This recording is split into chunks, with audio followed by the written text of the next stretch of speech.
Hello दोस्तों, नमस्कार। आपका हमारे चैनल में बहुत बहुत स्वागत है। आज हम जानते हैं नागपंचमी की व्रत कथा के बारे में। नागपंचमी का त्यौहार हमारी परंपरा और संस्कृति से जुड़ा है। नागों के साथ जहां तमाम रहस्य जुड़े हैं, वहीं ये जीवन की रक्षा करने वाले भी माने जाते हैं। नागपंचमी पर विधिवत पूजन करने से देवताओं की कृपा मिलती है। साथ ही व्रत कथा पढ़ने का भी विधान है। नागपंचमी सनातन धर्म का एक विशेष त्योहार है, जिसे हर कोई बेहद श्रद्धा और आस्था के साथ मनाता है। ये पर्व नाग देवता को समर्पित है। इस साल नागपंचमी 29 जुलाई को मनाई जा रही है। इस दिन शुभ मुहूर्त में नागों की पूजा करने से विशेष फलों की आप प्राप्ति कर सकते हैं। नागपंचमी पूजा का शुभ मुहूर्त सुबह 5:55 से 7:51 तक रहेगा। आइए जानते हैं नागपंचमी पूजा व्रत कथा के बारे में। नागपंचमी की कहानी। प्राचीन काल में एक सेठ जी थे, जिनके 7 पुत्र थे और 7 के विवाह हो चुके थे। सबसे छोटे पुत्र की पत्नी श्रेष्ठ चरित्र की और सुशील थी, परंतु उसके कोई भाई नहीं था। एक दिन उस घर की बड़ी बहू ने घर लीपने के लिए पीली मिट्टी लाने के लिए सभी बहुओं को साथ चलने को कहा, तो सभी एक साथ डलिया और खुरपी लेकर मिट्टी खोदने के लिए निकल पड़ी। जब बहुएं मिट्टी खोद रही थी, तभी यहाँ एक शरफ निकला, जिसे बड़ी बहू खुरपी से मारने लगी। यह देखकर छोटी बहू ने उसे रोका और कहा, इसे मत मारो, यह बेचारा निरपराध है। यह सुनकर बड़ी बहू ने उसे नहीं मारा। तब वो शांत एक ओर जा बैठा। तब छोटी बहू ने उसे कहा, मैं अभी लौट कर आती हूँ, तुम यहाँ से जाना मत। इतना कहकर वह सबके साथ मिट्टी लेकर घर चली गई और कामकाज में फंसकर सबसे जो वादा किया था वह भूल जाती है। उसे दूसरे दिन वह बात याद आई, तो वो सबको साथ लेकर वहां पहुंची। शरफ अभी भी उस स्थान पर बैठा था, जिसे देखकर छोटी बहू बोली, शरफ भैया नमस्कार। शरफ ने कहा, तुम भैया कह चुकी है, इसलिए तुझे छोड़ देता हूँ, नहीं तो झूठी बात कहने के कारण मैं तुझे अब तक डस लेता। वह बोली, भैया मुझसे भूल हो गई है, उसकी क्षमा मांगती हूँ।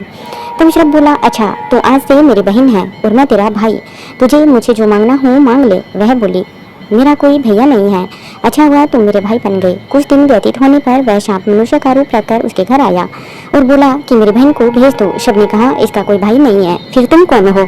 तो वह बोला, मैं दूर के रिश्ते में इसका भाई हूँ, बचपन में ही बाहर चला गया था।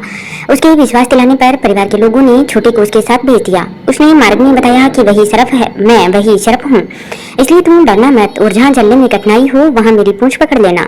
छोटी बहू ने वैसा ही किया और इस प्रकार वह उसके घर पहुँच गई। शरफ के घर के धन ऐश्वर्य को देखकर वह चकित हो गई। इस तरह से वो उसके घर में रहने लगी। एक दिन शरफ की माता ने उसे कहा, मैं एक काम से बाहर जा रही हूँ, तुम अपने भाई को ठंडा दूध पिला देना।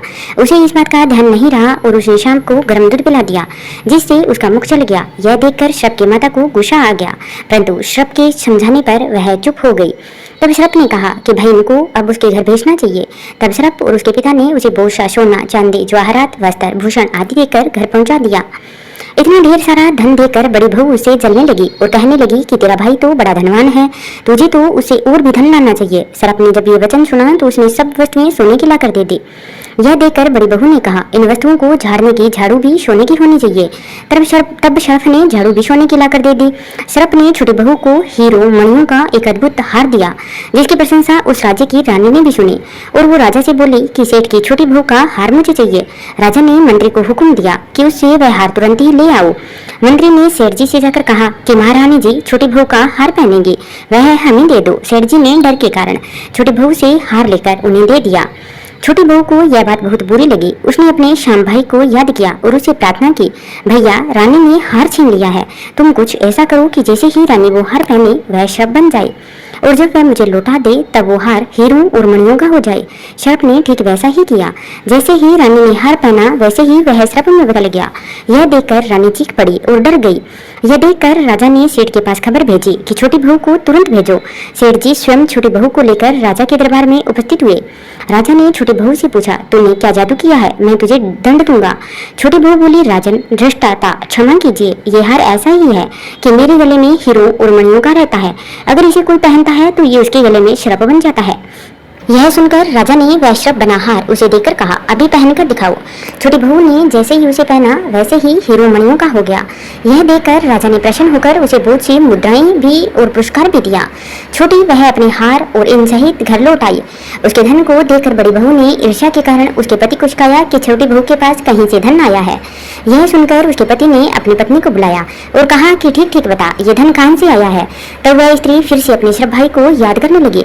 तब उसी समय श्रप ने प्रकट होकर कहा, यदि मेरी धर्म बहन के आचरण पर किसी ने संदेह प्रकट किया तो मैं उसे खा लूंगा।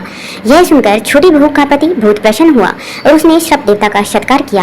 कहते हैं उसी दिन से नाग पंचमी का त्योहार मनाया जाता है और स्त्रियां शाम को भाई मानकर उसकी पूजा करने लगी।